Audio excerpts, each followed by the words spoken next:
नमस्कार बच्चों, मैं Pushpendu Dubey green world publication में आप सभी लोगों का स्वागत है। आज हम लोगों का जो टॉपिक है वह है कक्षा 10 हिंदी काव्य सौंदर्य के तत्व। काव्य सौंदर्य के तत्व के अंतर्गत हम लोग जो पढ़ेंगे वह है रस, छंद और अलंकार। लेकिन आज का जो विषय बिंदु है वह सिर्फ है रस। तो क्लास को शुरू करने के पूर्व हम अपने चैनल को आप सभी लोग लाइक, सब्सक्राइब, शेयर करना न भूलें और बिना देरी किए हुए हम अपने क्लास को शुरू करते हैं। तो चलें क्लास को शुरू करते हैं। टॉपिक हमारा क्या है?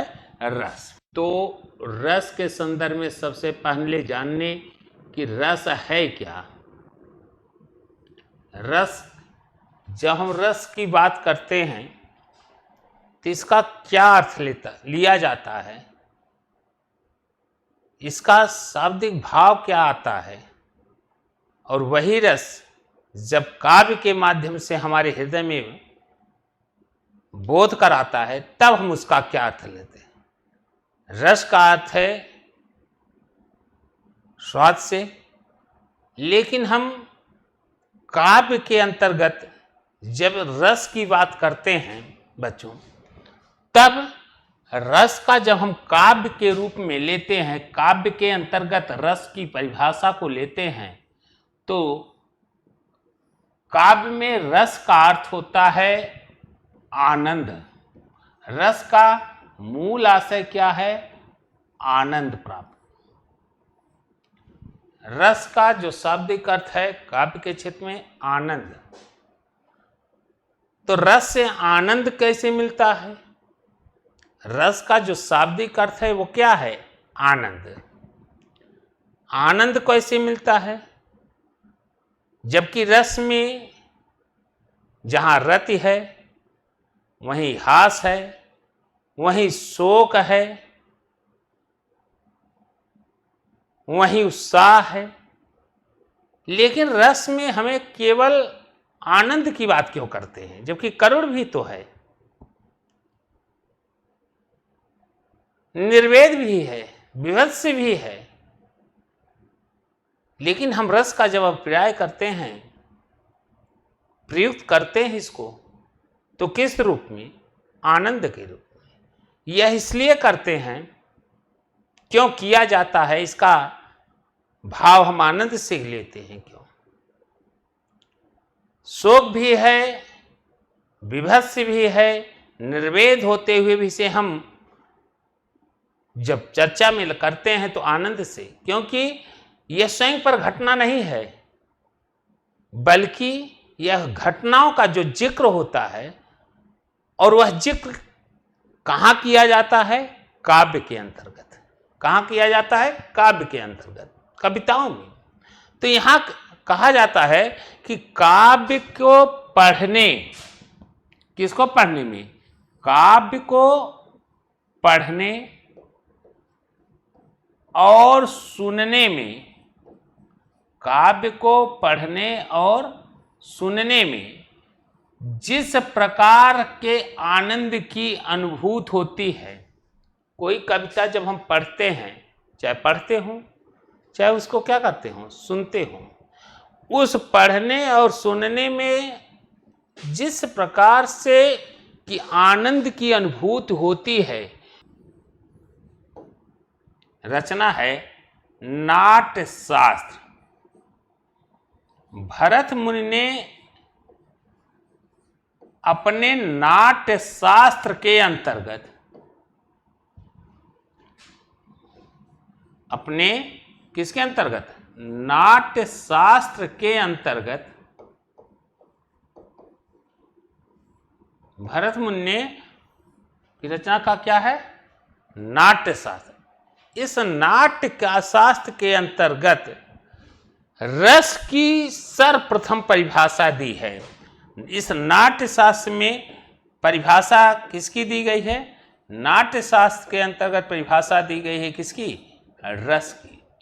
और परिभाषा जो रस की दी गई है वह किस प्रकार से दी गई है और भरत मुनि ने उसको किस प्रकार से देते हैं।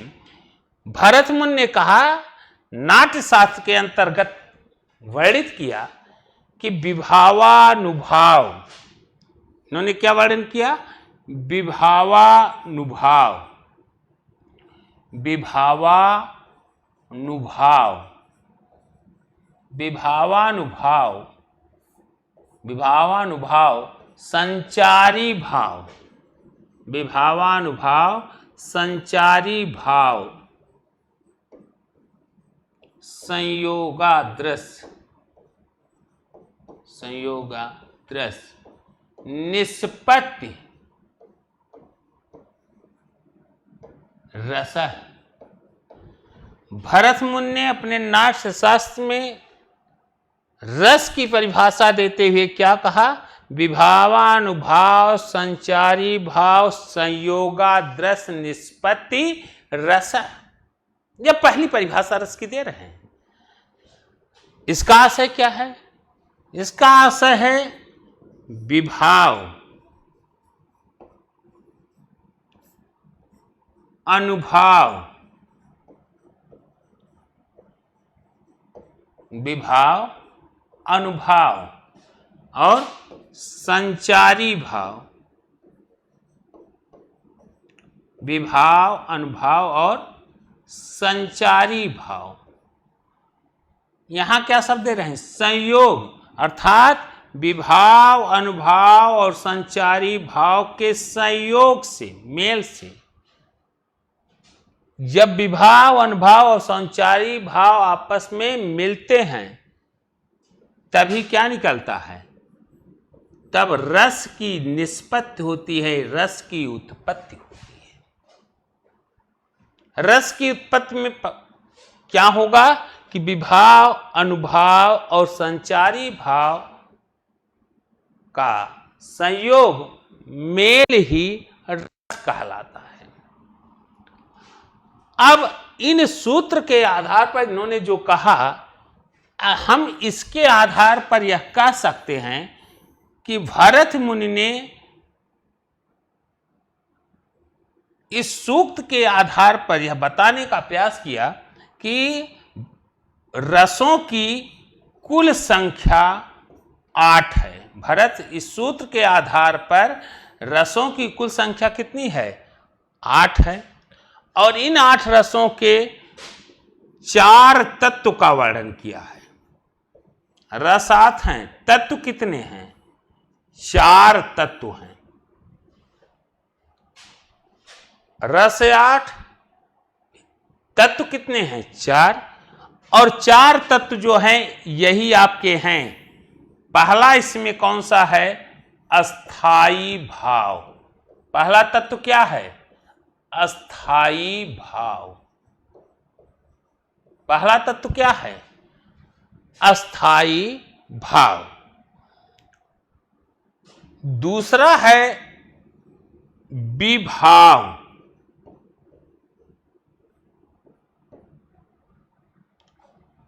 अस्थाई भाव, विभाव और फिर क्या है? अस्थाई भाव। 4 तत्वों के अंतर्गत हमने कहा कि अस्थाई भाव, विभाव, संचारी भाव और एक आपका है अनुभाव। भरत मुनि ने रस के इस परिभाषा के आधार पर 4 तत्व बताए: विभाव, अनुभाव और संचारी भाव, और साथ ही साथ में एक रस आपका और है, कौन सा? अस्थाई भाव। कौन सा है? अस्थाई भाव।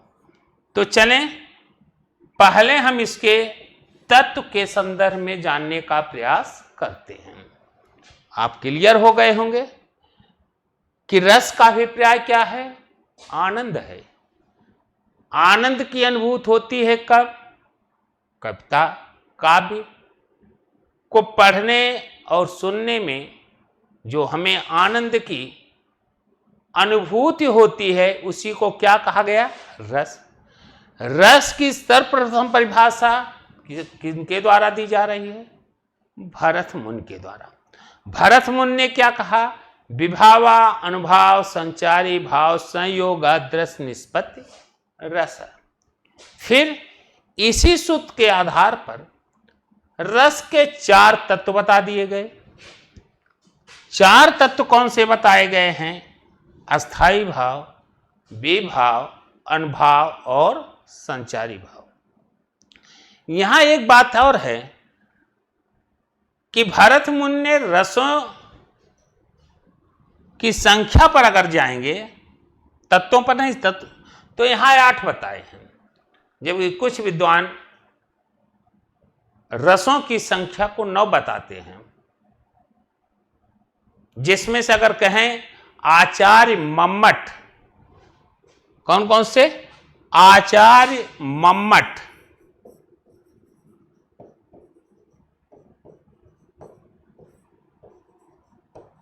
आचार्य मम्मट। दूसरे कौन हैं? दूसरे हैं आचार्य विश्वनाथ शास्त्री, आचार्य विश्वनाथ शास्त्री। ये विद्वान रसों की संख्या को 9 बताते हैं, जबकि भरत मुनि ने क्या कहा है कि रसों की संख्या कितनी है?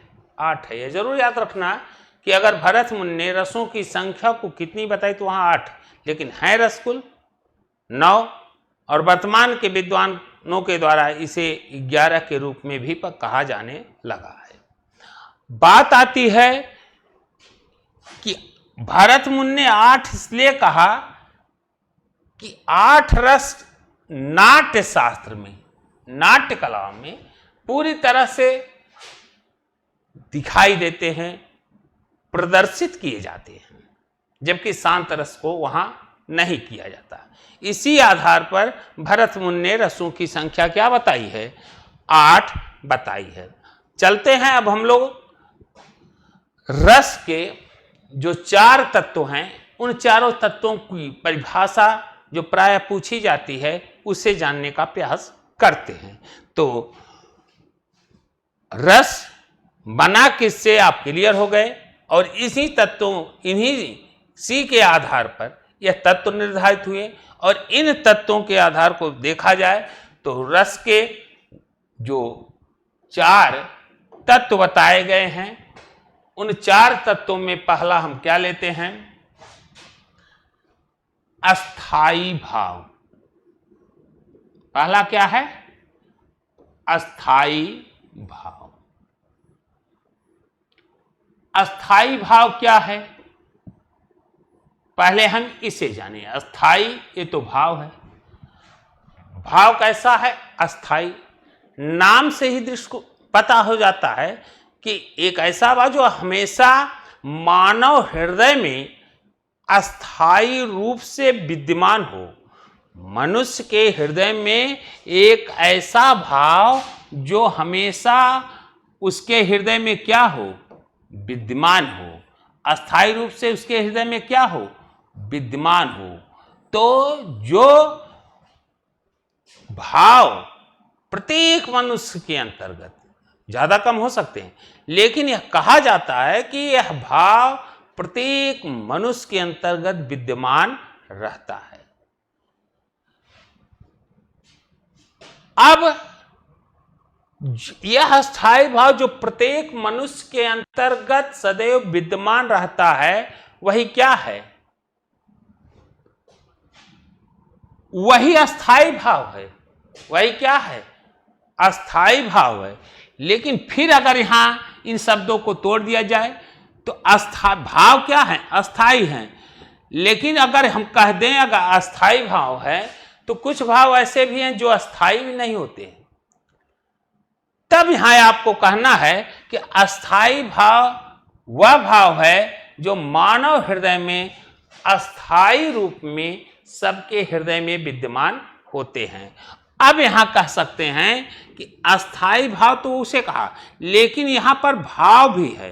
भावों की संख्या पर अगर हम जाएं तो भावों की संख्या जो बताई गई है, तो भावों की संख्या भरत मुनि ने बताई है कि भाव प्रत्येक मनुष्य में भाव की संख्या, प्रत्येक मनुष्य नहीं बल्कि कहा जाए प्रत्येक भाव की संख्या, जितने भी भाव वर्णित हैं उन भावों को आधार मानकर कह रहा है कि भावों की कुल संख्या 49 है।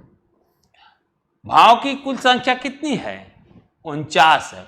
और इस 49 भाव में आप पहला क्या है? अस्थाई भाव। अब अस्थाई भाव इसमें कितने हैं?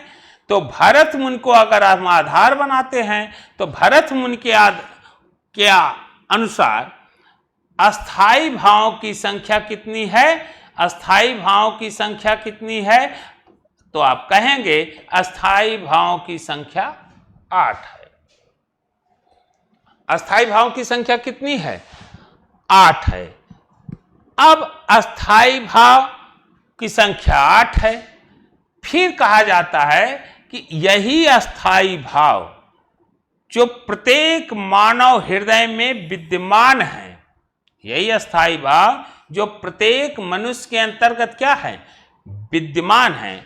यही अस्थाई भाव की परिपक्व अवस्था, यही अस्थाई भाव जब जग जाते हैं, भाई अस्थाई भाव है हृदय में है, लेकिन जब यह जग जाते हैं, जगते कब हैं?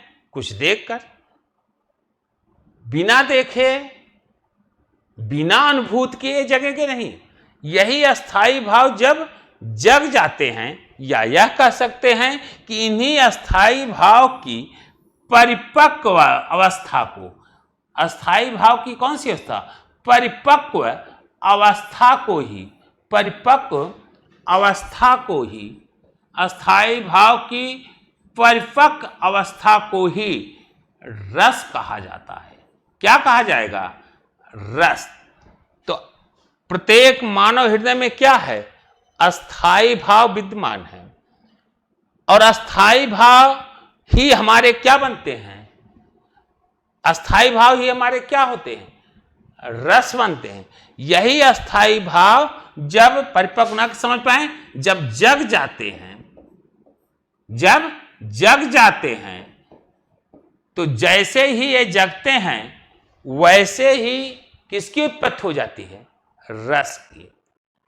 वैसे ही किसकी उत्पत्ति हो जाती है? रस की। अब हम यहां देखेंगे अस्थाई भाव है कौन, और जब वह जगेगा तो वह क्या बनता है? तो अस्थाई भाव की संख्या में पहला अस्थाई भाव हमारा जो है वह है रति। पहला क्या है अस्थाई भाव? रति। जब तक हृदय में विद्यमान है, उसी रूप में है, तब तक तो इसे हम क्या कहेंगे? रति। लेकिन रति जब जग जाता, अपने परिपक्व अवस्था में बढ़ता है, तब इससे एक रस निकलता है जिसे हम क्या कहते हैं? श्रृंगार रस। कौन सा रस निकला? रत से कौन सा रस निकल रहा है? प्रेम। प्रेम से कौन सा रस निकल रहा है? श्रृंगार रस। अब श्रृंगार रस से के भी दो भेद किए जा सकते हैं। रत माने प्रेम। प्रेम क्या? जब अपने परिपक्व अवस्था में पहुंचा तो क्या निकला? प्रेम जब जगा तो क्या बना? रस। कौन सा? श्रृंगार। और यह श्रृंगार दो अवस्थाओं में दिखाई देता है, संयोग श्रृंगार और दूसरी अवस्था है वियोग श्रृंगार। संयोग श्रृंगार और वियोग श्रृंगार। संयोग श्रृंगार जब नायक नायिका साथ संयोग, समधन योग, जब नायक नायिका साथ साथ रहते हुए अपनी क्रीड़ाओं से साथ रहते हुए क्रीड़ाएं करते हैं तो उसे क्या कहा जाता है? संयोग। लेकिन वही जब उनसे दूर हो जाते हैं तब भी क्रीड़ाएं होती है। और उनसे दूर होकर विह्वलता की अवस्था में कौन सा रस निकलेगा? वियोग श्रृंगार। तो अस्थाई भाव भरत मुनि ने जो बताया वह कितनी है? 8, जिसकी हमने चर्चा की। पहला कौन सा है? रथ। रथ से कौन सा? रथ जब अपने चरम पर पहुंचेगा, किस पे पहुंचेगा? चरम पर, तो कौन सा रस निकलेगा? श्रृंगार रस। दूसरा है हास। दूसरा अस्थाई भाव क्या है? हास। हास भी जब अपने चरम अवस्था में पहुंचेगा तो एक रस की निस्बत करेगा, और वह रस कौन सा होगा? हास्य। कौन सा रस होगा? हास्य। हास का अस्थाई भाव है, और अस्थाई भाव जब जगा, जब अपने चरम अवस्था में पहुंचा, तो एक रस निकला, और वह रस जो निकला वह कौन सा? हास। तीसरा है शोक। शोक। शोक भी जब अपने परिपक्व अवस्था में पहुंचता है तो संयोग शोक भी जब अपने कहां पहुंचता है? परिपक्व अवस्था में पहुंचता है, तो इससे जिस प्रकार की रस निकलती है वह कौन सा? करुण रस। शोक में कौन सा रस निकलेगा? करुण रस। तो कितने हुए? 1, 2 और 3। चौथे के संदर्भ में जाने।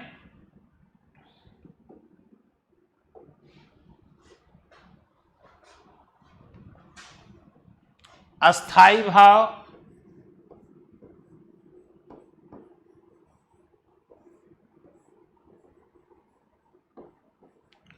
और रस कौन सा निकला?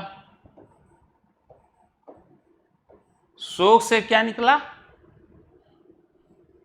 शोक नामक अस्थाई भाव से कौन सी रस निकलती है? करुण।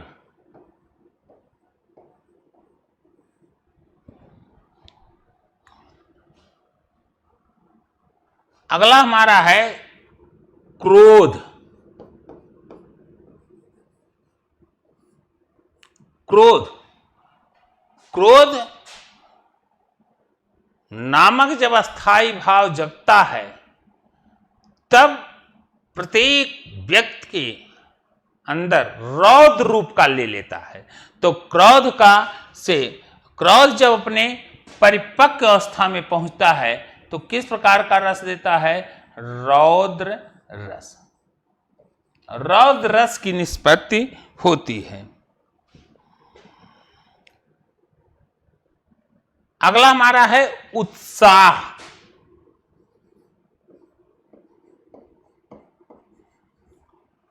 उत्साह नामक अस्थाई भाव से वीर रस। किस प्रकार के? वीर रस की निष्पत्ति होती है। तो अस्थाई भाव शोक, क्रोध, उत्साह, वीर। भय। भय से भयानक रस। भय से कौन सा रस? भयानक। भय जब अपने चरम पर पहुंचता है, अपनी परिपक्व अवस्था में पहुंचता है, तो भयानक रस की निष्पत्ति होती है। जुगुप्सा। जुगुप्सा नामक अस्थाई भाव से जुगुप्सा नामक अस्थाई भाव से विभत्स रूप। कौन सा रूप? विभत्स। विभत्स नामक रस की उत्पत्ति होती है, जिसे हम कहते हैं और भी सरल भाषा में जाने घृणा। जुगुप्सा नामक अस्थाई भाव से विभत्स रस की निष्पत्ति होती है। अगला है विस्मय।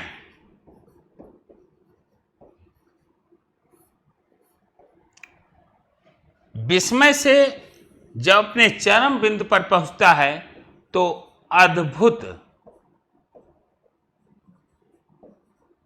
अद्भुत नामक रस की निष्पत्ति होती है। अगला है, यह आपके 8 हो गए। अगला है निर्वेद। निर्वेद से किस प्रकार की रस की उत्पत्ति होती है? शांत रस। निर्वेद से किस प्रकार की रस की उत्पत्ति होती है? शांत रस। आते हैं हम इस रस को जानने का थोड़ा सा प्रयास करते हैं। भरत मुनि ने जिन रसों की संख्या बताई है, भरत मुनि, वह कितने रसों की संख्या? 8। और 8 आपके कहां हो रहे हैं? 8वां रस आपका कौन सा है? ए। 7 था, 6, 5, 4, 3 और 2 1 वहां बता चुके हैं, जिसमें आपको बताया गया रति और हास। निर्वेद भरत मुनि ने अपने नाट्य शास्त्र में निर्वेद का वर्णन नहीं किया है, लेकिन अगर हम देखें तो निर्वेद को शांत अपने चरम पर पहुंचता है तो शांत रस की निष्पत्ति होती है। तो इसे बाद के विद्वान जैसे कह दें आचार्य मम्मट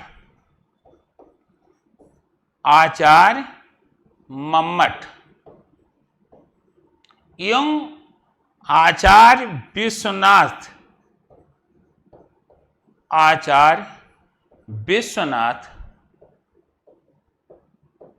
शास्त्री ने, आचार्य विश्वनाथ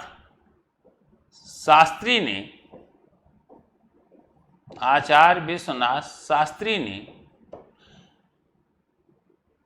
इसमें 8 रसों में एक और रस को जोड़कर रसों की संख्या कितनी बना दी? 9। तो कौन कौन से विद्वान थे? आचार्य मम्मट एवं विश्वनाथ शास्त्री ने कुल रसों की संख्या कितनी बता दी? 9। तो भरत मुनि के विभावानुभाव एवं संचारी भाव के संयोग से जो रस के 4 तत्व बताए थे, उनमें हम एक तत्व के संदर्भ में जाने। तो पहला तत्व हमारा क्या था? अस्थाई भाव। है क्या? प्रत्येक मानव हृदय में यह भाव हमेशा रूप से विद्यमान रहता है। वहां फिर भी जिक्र किया कि अस्थाई भाव 8 हैं, लेकिन कुल भाव कितने हैं? 49। कुल भाव कितने हैं? 49 हैं। उनमें 8 हमारे क्या हैं? अस्थाई भाव। तो हम तत्व को पढ़ रहे हैं, इसलिए हम भरत मुनि के उस सूत्र के आधार पर, उनके कथन के आधार पर हम रसों के रस के संदर्भ में जो कहा गया, उन 4 तत्वों में एक तत्व तो पढ़ चुके, अस्थाई भाव। अब अस्थाई भाव के बाद हम जो अगले तत्व को पढ़ने जा रहे हैं वह है विभाव। अगला तत्व क्या है? विभाव। विभाव क्या है? भाव तो जान ही रहे हैं। भाव कितने हैं? 49 हैं। भाव कितने थे? 49। अस्थाई भाव बता दिया गया 8। अब कितने हो रहे हैं? क्या है? विभाव। इसका आशय क्या है? तोड़ दीजिए इसको। विधन भाव। भाव तो है ही है, लेकिन यहां क्या है?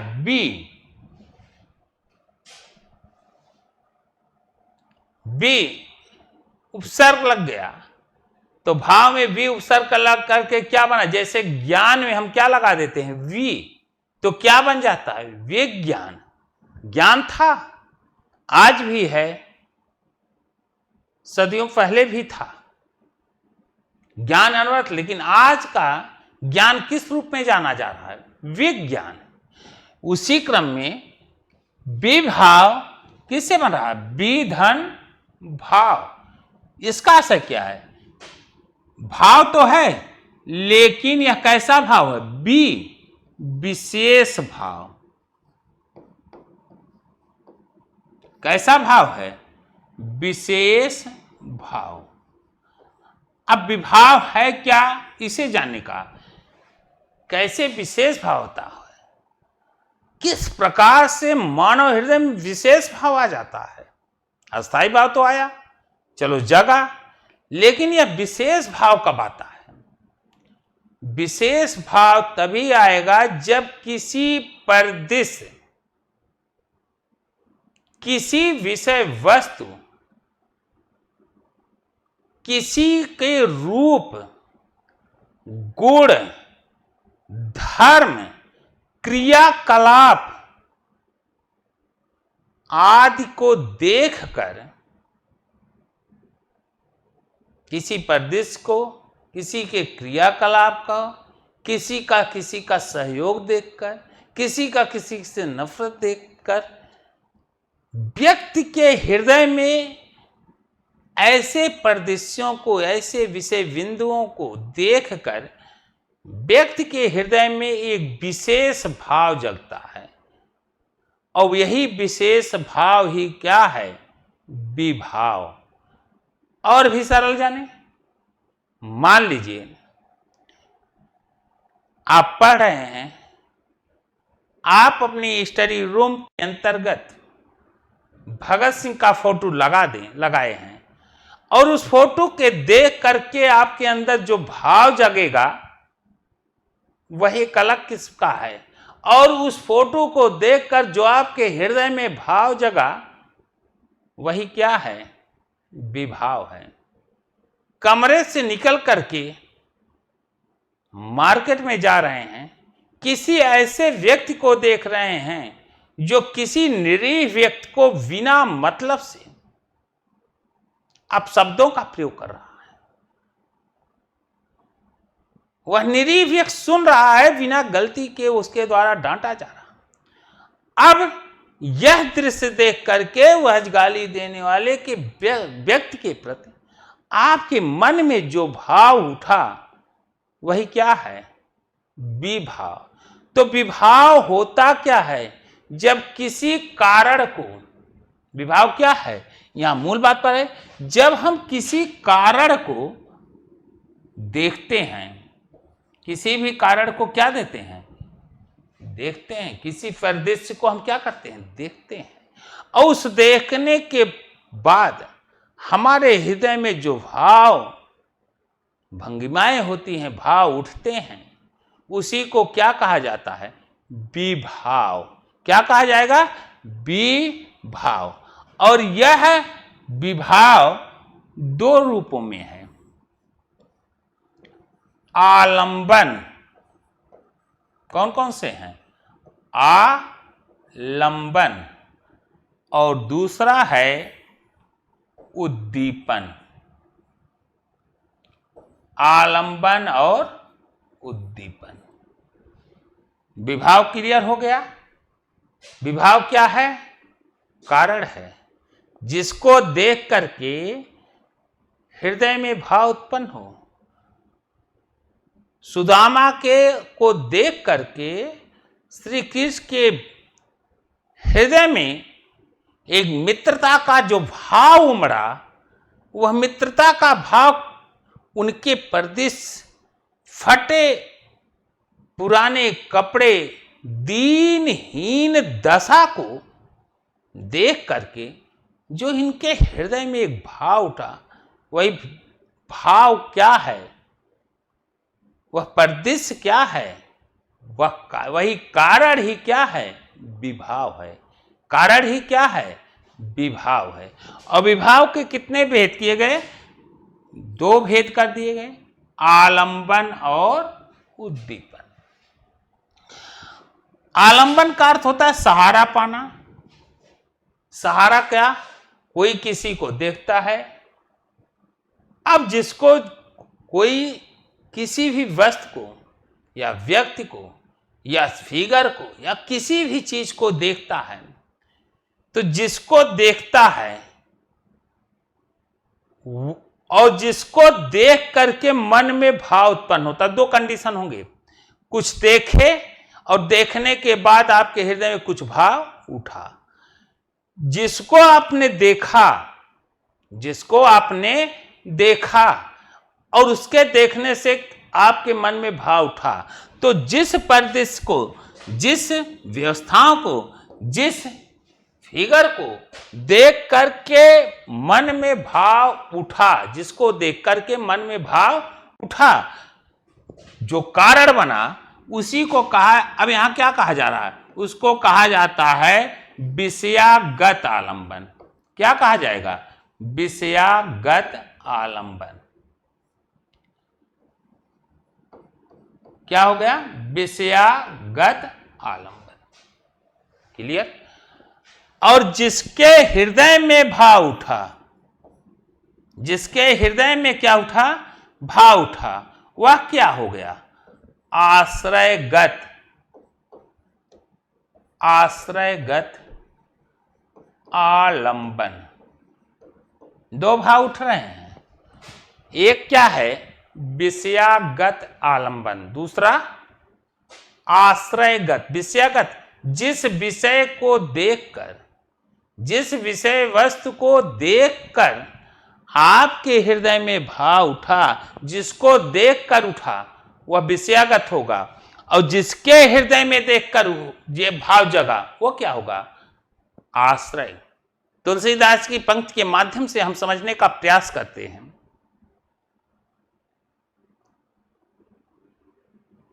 उनके इस रामचरितमानस को इसी माध्यम से स्मरण करते हुए पंक्ति को अपने इस रस पर लेते हैं, जैसे तुलसीदास जी ने वर्णन करते हुए लिखा है मां सीता और राम का पर, कि राम के रूप निहारत जानकी। किसके रूप को कौन निहार रही है? राम के रूप को कौन निहार रही है? जानकी। किसके रूप को निहारा जा रहा है? राम के रूप को निहारने वाली है कौन? जानकी। अब यहां राम के रूप निहारत जानकी, राम नहीं निहार रहे हैं, बल्कि कौन निहार रही है? जानकी। तो जानकी यहां क्या हो रहा है? माता जानकी क्या है? आश्रय। अब किसको निहार रही हैं? किसको निहार रहे हैं? राम को। तो राम यहां क्या हो गए? विषयागत। राम यहां क्या हो गए? विषयागत। पूरी लाइन सुने। राम के रूप निहारत जानकी। और निहार कैसे रही है? सामाजिक मर्यादा का ध्यान रखते हुए मां अपने इष्ट को, परमपिता परमेश्वर को निहारने का तरीका क्या है? सामाजिक मूल्यों की रक्षा करते हुए कैसे निहार रही हैं, वर्णन बड़ा ही सुंदर ढंग से बाबा तुलसीदास ने किया है। राम के रूप निहारत जानकी। राम के सौंदर्य रूप को निहार रहे, सौंदर्य को निहार रही है माता जानकी। कैसे? कंगन के नग की परछाई। मां सीता जी कंगन पहने हुई हैं। अब कंगन की कल्पना, आज वाला कंगन नहीं, थोड़ा सा बड़ा देखिए। मां सीता क्या पहनी हुई है? कंगन पहनी हुई है। तो कंगन में क्या लगा हुआ है? नग। क्या कर रहे हैं तुलसीदास जी? राम के रूप निहारत जानकी, कंगन के नग, नग लगे हुए हैं। कंगन के नग की परछाई। जो कंगन में नग लगे हुए हैं, उस पर राम का प्रतिबिंब पहुंच रहा है, छाया। और उसी प्रतिबिंब में, उसी नग के अंदर जो उनका प्रतिबिंब आ पहुंच रहा है, रूप सौंदर्य दिखाई दे रहा, उसी नग के में वो निहार रही हैं। उसी नख के माध्यम से राम के रूप को क्या कर रही, देख रही। तो यहां पर हमने क्या कहा, जिसके हृदय में भाव जगे वह क्या हो जाएगा, आश्रयगत। जिसके हृदय में क्या बने, भाव जगे वह आश्रयगत, और जिसको देख कर जगे वह विषयागत। जिसको देख कर जगे वो क्या हो जाएगा, विषयागत। और क्यों जग रहा है, यह जगा क्यों, ये भी तो जानना पड़ेगा। यह जगा क्यों, तो क्यों जग रहा है, राम का वह सुंदर मूर्त अलौकिक चेहरे, उनका छोटापन, सुकुमारता,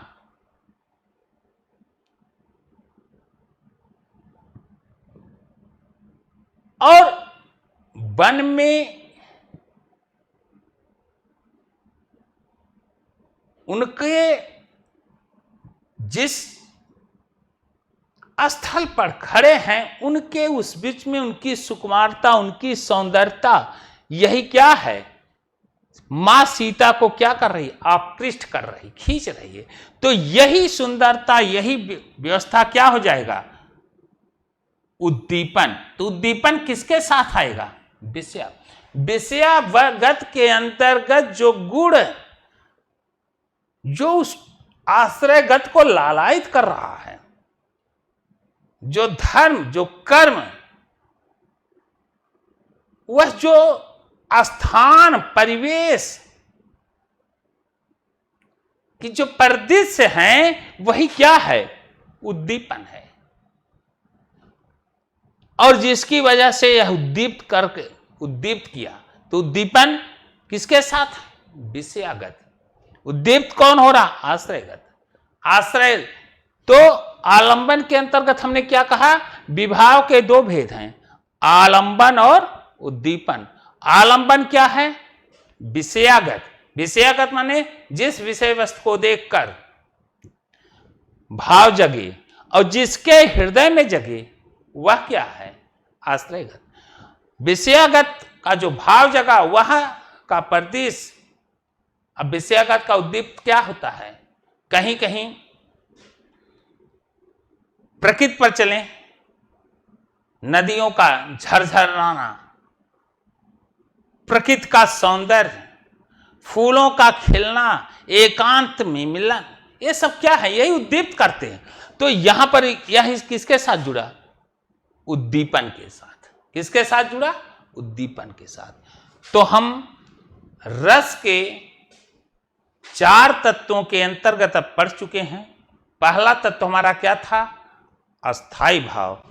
दूसरा क्या था, विभाव। विभाव है क्या, कारण है, जिन कारण से भाव जागृत हो रहे हैं। विभाव।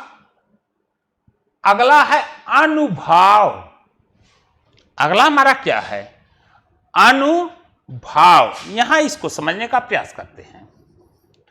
अनुभाव, अनुभाव क्या है, तोड़ दिया जाए, भाव है ना, और भाव के साथ क्या जुड़ा है, अनुधन भाव। अनुभाव क्या है, अनुधन भाव।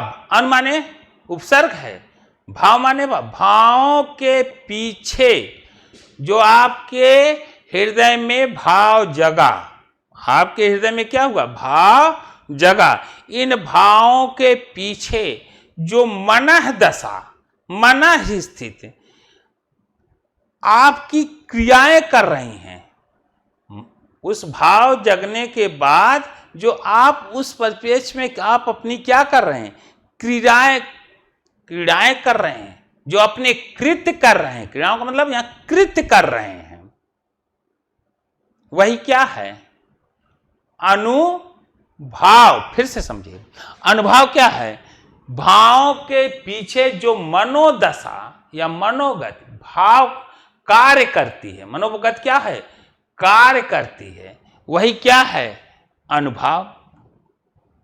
अब यह भी बताया गया कि यहां राम को देख करके मां जानकी, हमारी मां जानकी राम को देख करके रूप को निहार रही हैं। राम की सौंदर्य रूप को मां जानकी निहार रही हैं। तो राम को हमने क्या कहा? विषयागत हैं। सौंदर्य का होना यह उद्दीपन की तरफ बढ़ा। अब राम के रूप को देखकर निहार रही हैं। कौन? मां सीता। और निहारने का तरीका क्या है? कंगन के नग की परछाई। कैसे निहार रही? कंगन के नग की में उनकी परछाई। और जब वह नग की परछाई को देख रही हैं, बाबा तुलसीदास जी बड़ा ही रोचक रूप से वर्णन कर रहे हैं कि याते सवै सुधि भूल गई। अब देखिएगा, जब वह कंगन में अपने इष्ट प्रभु को निहार रही हैं, देख रही हैं, ऐसा देखते ही क्या करें? याते सवै सुधि भूल गई। जैसे उनके रूप का दर्शन हुआ, वो अपनी सुधि बुद्धि को क्या की? भूल गई। याते सवै सुधि भूल गई। कर माने हाथ। जैसे हाथ है वैसे हाथ रुक गया। कर टेक लही पल टारत नहीं। उनके पल वहां से टल नहीं रहे हैं। तो यह जो रूप को देखने के बाद मां सीता का जो कृत्य है, जो क्रियाएं वो कर रही हैं, कि ऐसा देखते ही याते वह शुद्ध बुद्ध क्या हो रही हैं? भूल रही हैं। और शुद्ध बुद्ध बोलने में क्या हो? जिस ढंग से देख रही हैं वैसे ही देख रही हैं। उनका पल इधर उधर नहीं हो रहा है। यही उनका पल इधर उधर ना होना ही यह क्या है? अनुभव।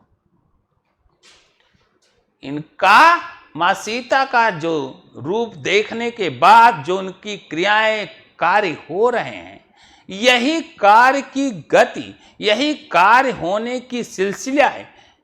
उनके रूप के निहारने के संदर्भ में जो कर रही हो क्रियाएं, वही क्या है? वही हमारा क्या है? अनुभाव। अनुभाव किसके साथ चलेगा? आश्रय के, गत के साथ।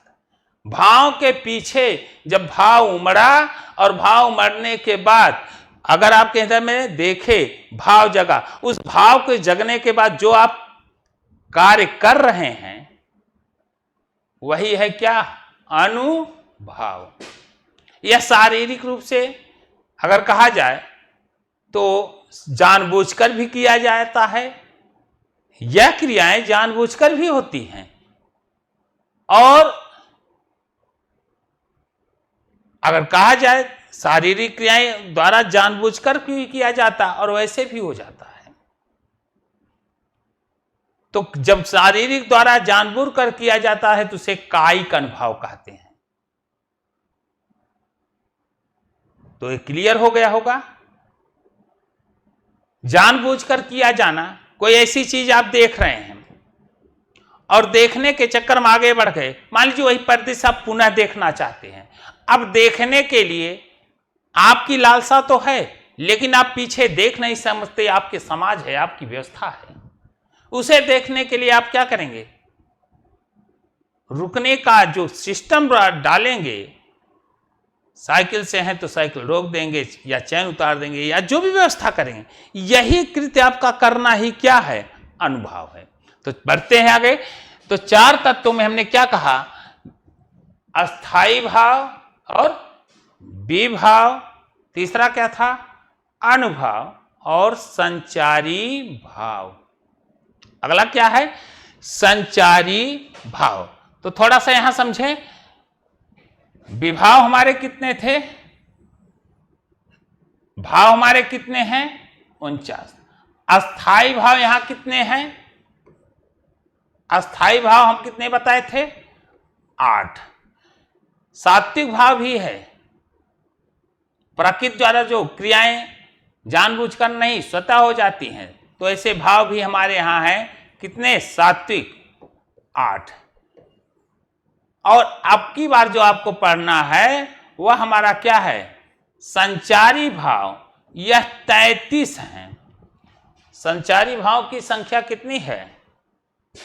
भानुदत्त मिश्र रामचंद्र शुक्ल ने 33 कलाओं 34 35 का भी वर्णन किया है, लेकिन मूल रूप से हमें आपको क्या जानना है कि संचारी भाव की संख्या कितनी है? 33। तो 49 में 8 अस्थाई, 8 सात्विक और 33 संचारी भाव, तो टोटल हो गए कितने? 49। संचारी भाव का कार्य ही होता है कि भावों को जगा देना। क्या कर देना? संचारी भाव का मूल अर्थ क्या है? भावों को जगा देना और जगा करके अपने आप को लुप्त हो जाना। जब भाव जग गए तब तो बाकी क्रियाकलाप आप करते रहेंगे। भावों का जगाना ही क्या है? संचारी भाव।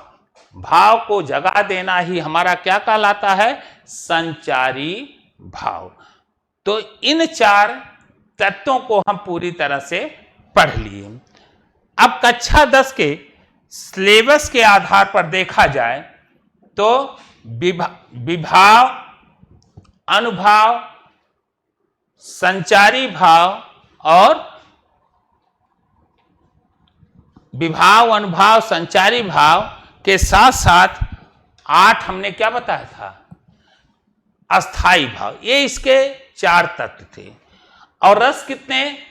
भरत मुनि ने कितने रसों की संख्या बताई? 8। अस्थाई भाव कितने हैं? 8। भरत मुनि, लेकिन मम्मट और विश्वनाथ ने कितना बताया? 9।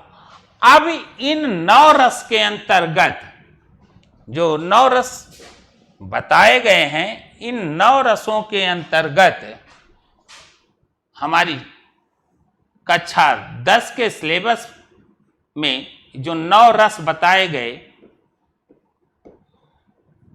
इन 9 रसों में हमें मात्र 2 रस यहां तैयार रखना है। कक्षा 10 के सिलेबस में कितने रसों को पढ़ना है? 2 रसों को तैयार करना है।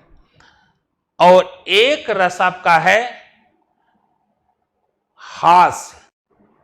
कौन सा रस तैयार करना है? आपके सिलेबस के अकॉर्डिंग हमें अब 9 रस नहीं पढ़ना है, बल्कि 2 रसों पर चर्चा करनी है। और इन 2 रसों में पहला हमारा क्या है? अस्थाई भाव को जाने। अस्थाई भाव है हास्य। अस्थाई भाव क्या है? हास्य। इस अस्थाई भाव से जिस रस की निष्पत्ति होती है, अस्थाई भाव जब चरम पर पहुंचेगा तो रस निकलेगा। हास्य नामक अस्थाई भाव के जगने से हास्य नामक रस की उत्पत्ति होती है। हास्य रस की उत्पत्ति कब होती है? हास्य रस हंसने की कब आती है? जब किसी विकृत वेशभूषा को देख लें, किसी की वाणी को सुनकर लग जाता है, या कुछ ऐसे दृश्य दिखाई देते हैं, तो उनको देखने से हृदय में जो हास्य नामक अस्थाई भाव है वह जग जाता है और वह रस के रूप में निकलता है। किसमें? हास्य रस। विकृत रूप, रंग, आकार या वाणी से हमें हास्य नामक अस्थाई भाव की परिपक्व अवस्था से हास्य नामक रस की उत्पत्ति होती है।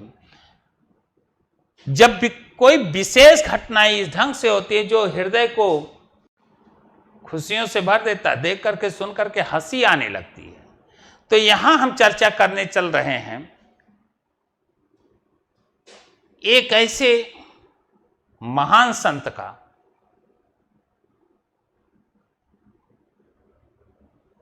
जो संतों के शिरोमणि कहे जाएं अध्यात्म की दुनिया में। वह संत हैं या वह मुनि है नारद। नारद के हृदय में भी एक बार इतने बड़े संत, इतने बड़े योगी तपस्वी, उनके मन में भी भौतिकता के प्रति एक बार ऐसा आकर्षण उत्पन्न हुआ भौतिक दुनिया में इतना लीन हो गए कि उनकी भी इच्छा इस ढंग से उभरी कि मैं भी शादी क्यों न करूं, मेरी भी शादी होनी चाहिए। और यह भाव उत्पन्न हुआ। घूमते टहलते शीलनिधि के दरबार पहुंचे और उनकी रूपवती कन्या को देख करके इनके हृदय में मन या भाव मर पड़ा कि जितनी देवी देवताएं हैं सब तो शादीशुदा हैं, हम ही क्यों शादी से वंचित हो रहे हैं, और हमें भी शादी करनी चाहिए। और उस शीलनिधि की पुत्री को देखकर यह लालसा हुआ उनके हस्तरेखा को कि इन्हें वही वर मिलेगा जिनका रूप किसके समान होगा, विष्णु जी के समान होगा। और विष्णु अपने भक्तों को रास्तों पर लाने के लिए बिगड़ने नहीं देते। अब अपनी लालसा को लेकर के भगवान विष्णु के पास जा रहे हैं, सौंदर्य मांग रहे हैं, एक ऐसा सौंदर्य जो उन्हीं का हो, क्योंकि उन्हीं को देख करके वह हमें वरण कर लेगी। लेकिन इतने बड़े संत को भौतिक दुनिया के सांसारिक परिवेश में विष्णु को मंजूर नहीं था, तो उनके शरीर तो विष्णु का दे दिए, लेकिन मुख वानर का, क्योंकि अपने रूप, दुनिया के रूप को तो देख सकते हैं लेकिन अपने रूप को हम पहचान नहीं सकते। तो इसी के संदर्भ में हम लेते हैं कि आज एक ऐसा संत जो सांसारिक मोह में बचते हुए अपने त्याग तपस्या को भी भूल बैठा, और भूलने के बाद शादी के लिए, शादी रचाने के लिए जा रहे हैं, और उनके साथ क्या हो रहा है इसी का वर्णन करने चल रहे हैं। यहां है शादी में जाते समय मित्र भी जाते हैं, तो यहां कवि के द्वारा लिखा जा रहा है कि पुनि पुनि मुनि, पुनि पुनि मुनि, पुनि पुनि मुनि उकसहि अकुलाही, उकसहि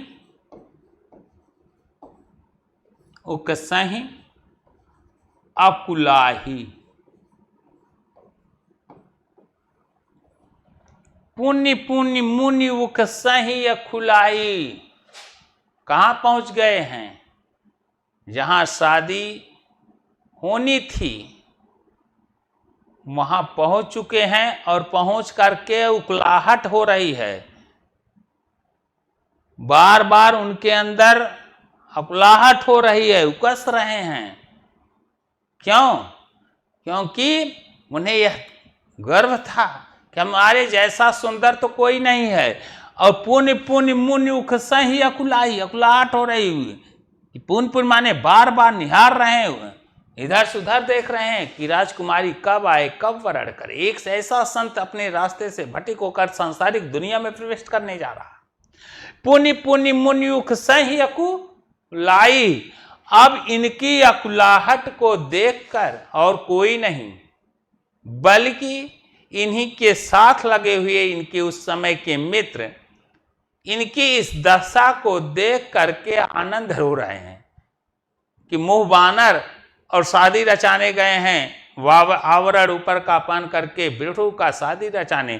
तो क्या करें? पुनि पुनि मुनि उकसहि अकुलाही, देख दशा, क्या कहा जा रहा है? देख दशा, देख दशा हरि, देख दशा हरि गण मुस्काही, देख दशा हर गण मुस्काही। पुनि पुनि मुनि उकसहि अकुलाही, कब आएंगी, कब माल पड़ेगा, बार बार पूछ रहे हैं, उकस रहे हैं, उतावले हो रहे हैं। और इस दशा को देखकर, इस उनकी स्थिति को देख करके शंकर के गण हर गुण मुस्काही, हर गण मुस्काही। देख दशा हर गढ़ मुस्काई, गन से भी चल जाएगा। देख दशा हर गण मुस्काई, शंकर के गढ़ मुस्करा रहे हैं, देख दशा हर गढ़ मुस्काई। तो हाँ, इनकी दशा को देख करके शंकर के गढ़ मुस्करा रहे हैं। तो यहां अस्थाई भाव क्या है? यहां अस्थाई भाव क्या होगा? यहां अस्थाई भाव है क्या? हास। अस्थाई भाव क्या है? हास। रस कौन सा निकलेगा? हास्य का। रस कौन सा निकला? हास्य का। आलंबन कौन होगा? इस पंक्ति में आलंबन कौन है? किसकी दशा को देखकर कौन हंस रहा है? हंसने की क्रिया किसको देखकर हो रही है? नारद को। नारद को देखकर कौन हंस रहे हैं? शंकर के गढ़। तो यहां आलंबन जो होगा, यहां आलंबन जो होंगे वो कौन है? आलंबन है नारद। नारद को देखकर नारद जी यहां क्या हो गए? आलंबन। किस? क्योंकि इन्हीं को देखकर हंसी आ रही है, इनकी क्रियाकलाप पहनावे को देखकर। आश्रय कौन हो जाएंगे? आश्रय कौन होंगे? हर गढ़। आश्रय कौन हो जाएंगे? हर गढ़, हर के गढ़। आलंबन नारद को देखकर हंसने वाले कौन है? शंकर के गढ़। तो शंकर के गढ़ क्या हो गए? आश्रय। आलंबन कौन हो गए? नारद। उद्दीपन। उद्दीपन क्या है? इनको हंसी क्यों आ रही है? वह कहां छिपा है? नारद में। कहां? आलंबन। आलंबन में क्यों छुपा? पुनः क्योंकि इनका मुख जो है क्या है? बंदर का हो गया है, और शादी के लिए इनका उतावलापन होना, उतावला होना, यह क्या है? इनको उद्दीप्त कर रहा। उद्दीपन हो गया। उद्दीपन क्या हुआ? वानर रूप या उतावला, शादी के लिए उतावला होना। अनुभाव क्या होगा यहां पर? अनुभाव। अनुभाव किसके साथ जुड़ता है? आश्रय के साथ बताए हैं। तो अनुभाव क्या है? हर गढ़। हर गढ़ का मुस्कराना, रूप रंग इनका देखकर यही मुस्कराना ही क्या है? अनुभाव है। और संचारी भाव हर्ष, उद्वेग, चपलता। नारद के अंदर जो हर्ष, उत्साह, चपलता है, यह क्या हुआ? संचारी भाव। तो आपके सिलेबस के अकॉर्डिंग एक रस की चर्चा हमने कर दी, और वह है आपका कौन सा? अस्थाई भाव। हास्य से संदर्भित हमने यहां चर्चा की। तो इस क्रम में आपको यह टॉपिक तैयार करना होगा। दूसरा है शोक। जो आपको पढ़ना है, दूसरा रस कौन सा है? शोक। अस्थाई भाव क्या है? शोक।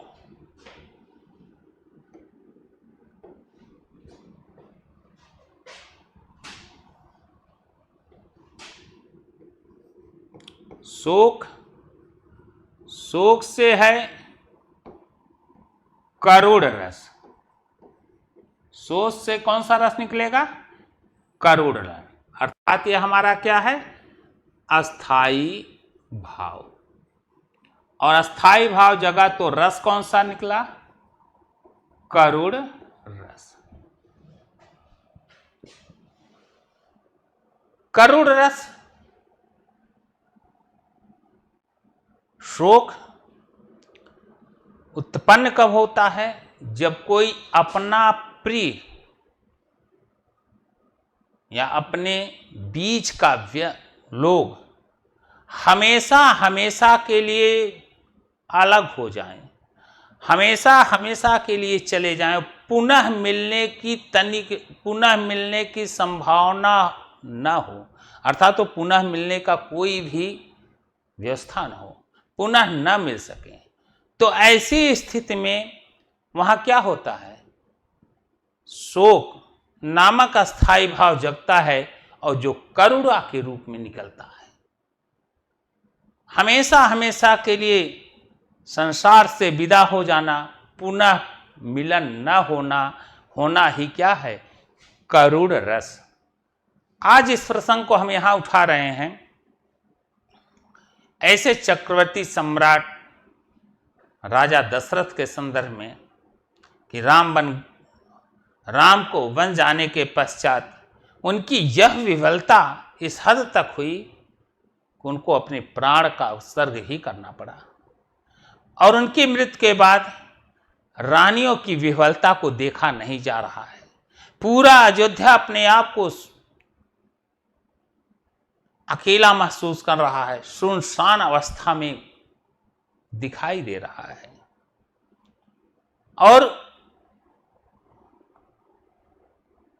ऐसे चक्रवर्ती सम्राट का इस दुनिया से हमेशा हमेशा के लिए चला जाना, जहां पूरी अयोध्या विफलता को लेकर खड़ी है, लेकिन वह विफलता सबसे ज्यादा अगर किसी को कष्ट देगी तो सबसे ज्यादा कष्टित अगर कोई है तो रानियां हैं। और उन्हीं के प्रसंग में चर्चा करने चल रहे हैं कि शोक बिकल सब रोवहि रानी, शोक बिकल सब रोवहि रानी, शोक विकल सब शोक की अवस्था में, विकल होकर विफलता की अवस्था में रानियां रो रही हैं। रानियां रो रही हैं और रानियों के रोने की जो लय है, जिस प्रकार वो रह रही हैं, अर्थात महिलाएं प्राय यही रोने की उनकी शैली है, वह कैसे रो रही हैं यहां वर्णन किया जा रहा है कि शोक विकल सब रोवहि रानी। रोते हुए आप देखते होंगे महिलाएं जब रोती हैं तो रोते हुए चिल्लाते समय उनके आवाजों से उनकी कीर्त, उनकी यश, उनकी गाथा, उनके पूरे वृतांत का वर्णन करते हुए रोती हैं। तो यहां वैसे ही राजमहल में रानियां रो रही हैं कि शोक बिकल सब रोवहि रानी। और कैसे रो रही हैं कि रूप, रानियां क्या करें, कितने रूपवान थे, रूप कितने सौंदर्य युक्त थे। अब यह सुंदरता दिखाई नहीं देगा इस संसार में। रूप, शील, जितने ही रूपवान थे उतने ही अपार उनके हृदय में शील था। उनके हृदय में अपार क्या थी? शीलता थी। यह रोते हुए रानी का रूप शील के साथ ही साथ यह दो ही नहीं, ऐसा उनके पास बल होते हुए इतना रूपवान, इतना शीलवान, इतनी बल था। रूप शील बल तेज बखानी, बल तेज बखानी, बल का बखान कर करके, रुदन करके काफी तेजी तेजी से रो रो कर चिल्ला रही हैं। और कैसे चिल्ला रही, कब लिख रहे हैं? करहि विलाप अनेक प्रकारा। फिर से देखें, करहि विलाप अनेक प्रकारा, अनेक प्रकार से विलाप कर रहे हैं। करहि विलाप अनेक प्रकारा, परहि भूमि, परहि भूमि तल बारहि बारह, बार बार पृथ्वी पर अपने सर को पटकते हुए, विलाप करते हुए, रुदन करते, करहि विलाप अनेक प्रकारा परहि भूमि तल, बार अपने सरों को पटक करके चिल्ला चिल्ला कर कह रही हैं। कौन किसके लिए रो रहा है?